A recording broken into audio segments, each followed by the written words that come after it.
Welcome to Just Off the Highway. I'm Prodgers.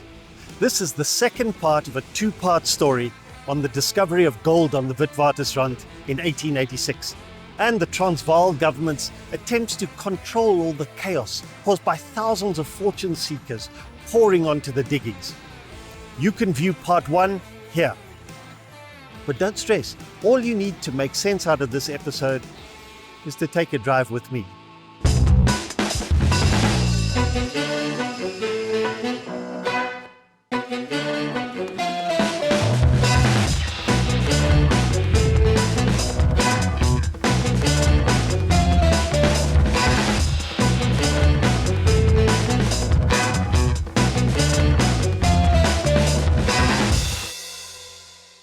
I did mention that there were several large farms in the area when George Harrison and George Walker found the main reef.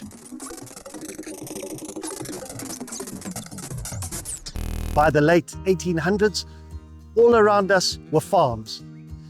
Let me point out which farms existed before gold was discovered. That way, north and west was Bramfontein, which translates as Bramble Fountain. The farm was much bigger than this part of the city that carries its name today. In that direction, east, there's Doornfontein, meaning thorny fountain, and south was Turfontein, because there was plenty of clay, so the name means clay fountain. On the Highveld, water has always been scarce, so good water sources were top of mind for farmers. And over there, more or less southwest, was Randjeslaagte, meaning long valley or dip. It's the only farm that didn't directly reference a fountain. It was on Randjeslaagte that payable gold was discovered in 1886. Portions of these farms were declared public diggings, but the area was in the grip of gold fever, and authorities were playing catch-up. By pure coincidence, there was a scrap of land, about 9 square kilometers in area, that sat neatly between all these farms, slap bang in the middle of the reef, right up against it, but not actually on it. It was called Randjeslaagte, and it was simply a triangular piece of spare land between the farms. It was known as uitvalgrond, literally land that had fallen between the cracks, left over by inexact surveying, unsuitable for farming, rocky, windswept, deemed basically worthless, until now.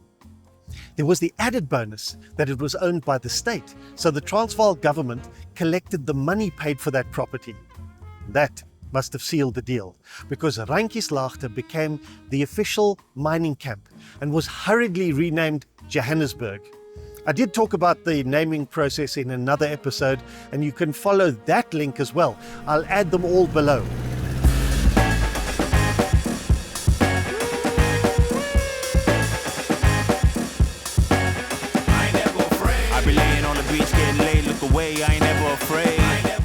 We are actually driving along N Street, and it was called N Street because this is literally where Johannesburg ended.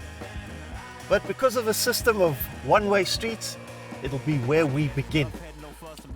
I want to take you along a tour of the approximate borders of the original area. Now, we will stick as close as we can to the boundary lines, bearing in mind that developments over 140 years have made changes, but there are still fascinating remnants of the original Randjeslaagte triangle. So let's buckle up and hold tight onto your ruby slippers, Dorothy, because this is not a relaxing drive. I arrived here in Johannesburg more than 30 years ago expecting the roads to be paved with gold, and I've discovered that these days they're barely paved at all. Today we've started here at the corner of Commissioner and N Streets. And behind me there's a marker beacon, and that is the eastern end of the base of the triangle. Old photographs showed as having a brass or a bronze plaque, but metal has value for scrap merchants, and so it's been replaced by a mosaic.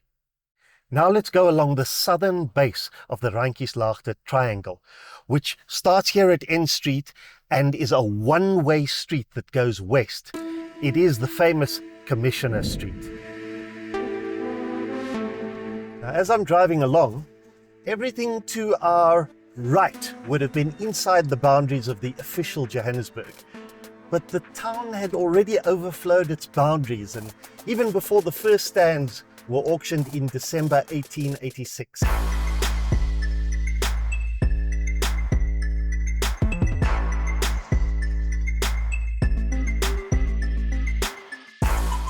We've just passed the Carlton Centre, which once was the tallest building in the Southern Hemisphere, with a 5-star, 50-story hotel and retail space. I don't know exactly what happens there these days, but I did try to get permission to go to the top to show you the layout of Johannesburg. And I'm now incredibly familiar with the response, "The number you have dialed does not exist." Coming up is the Rand Club, which was founded in 1887, only a few months after Johannesburg was proclaimed. And it was the place where the most powerful did the deals that shaped the modern world. Here we are, the Rand Club. Of course, the more ordinary folk, they just drank in the many bars along Commissioner Street. Mining is thirsty work, and when there's gold, there are desperate men willing to do what it takes to get their hands on some. So then, as now, this was not a safe area. The consensus was that at that time, there were far more taverns than there were honest men in the town.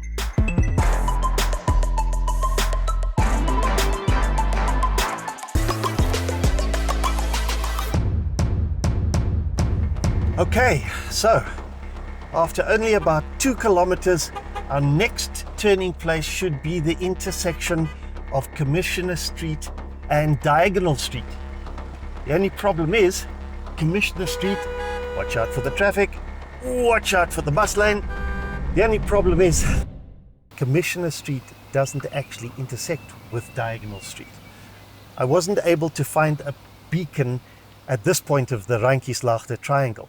So either Commissioner Street moved slightly, or what is more likely, the modern Diagonal Street is shorter than the original. So I've turned at Ntemipoliso, which is the closest place that I could, and then I'm making a quick turn into Diagonal Street, and we're heading north towards the apex of the triangle.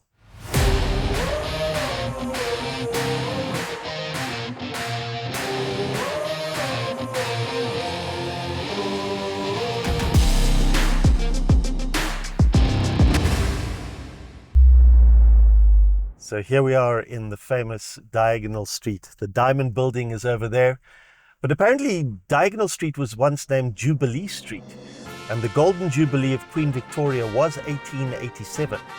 So the timeline kind of fits. Now I admit, I'm guessing wildly. But I can't imagine that Paul Kruger's Zuid-Afrikaanse Republiek would have been too happy naming a street after the British Queen's Jubilee. Perhaps it's an indication of the strong influence of foreign mine workers. And suddenly, we run out of road. So we're going to have to take a detour over the railway and through Braamfontein, and then we will pick up Diagonal Street on the other side under a new name, Clarendon Place.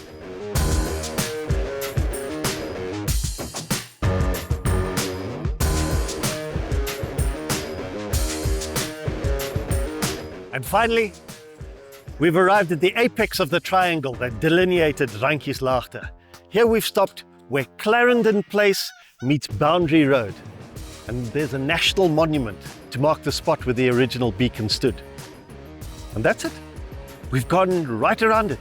The original Johannesburg was only about 9 square kilometers of waste ground. And of course, even as it was being proclaimed, it was overflowing. Names like N Street and Boundary Road show how futile the attempts were to contain the exuberance, the spirit, the greed, but also the raw adventure that became Johannesburg. I think it's amazing that any of these beacons remain at all. Literally, touchstones for us to connect with the past. And the Randjeslaagte triangle is just a piece of orphan ground that made good. That turned out to be the front door to the riches of the Witwatersrand. In 1886, people came from all over the world to find their fortune. In 2024, nothing much has changed. Now, to get back down to N Street, where we began, isn't quite straightforward, because once again, streets have changed, they've been blocked off, they've been made into one-way roads, and the best way is to drive down Claim Street through the high-rise blocks of flats on the brow of the hill that started out as a quiet residential suburb overlooking the dust and bustle of the camp and the diggings. And this is the lovely, peaceful place that they call Hillbrow. But that's another story.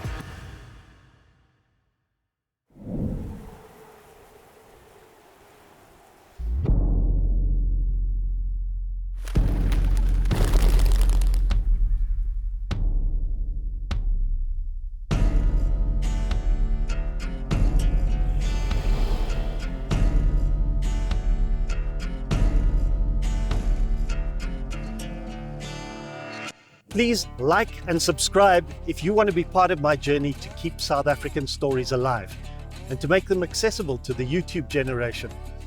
I'd also really appreciate if you would think of becoming a member or even a once-off supporter at buymeacoffee.com/lprodgers, where you can also get regular bonus episodes, or you can simply hit the thanks button below this video. Wherever you are in your city, I hope you've enjoyed your trip. I'm Prodgers. This is Just Off the Highway. Bye.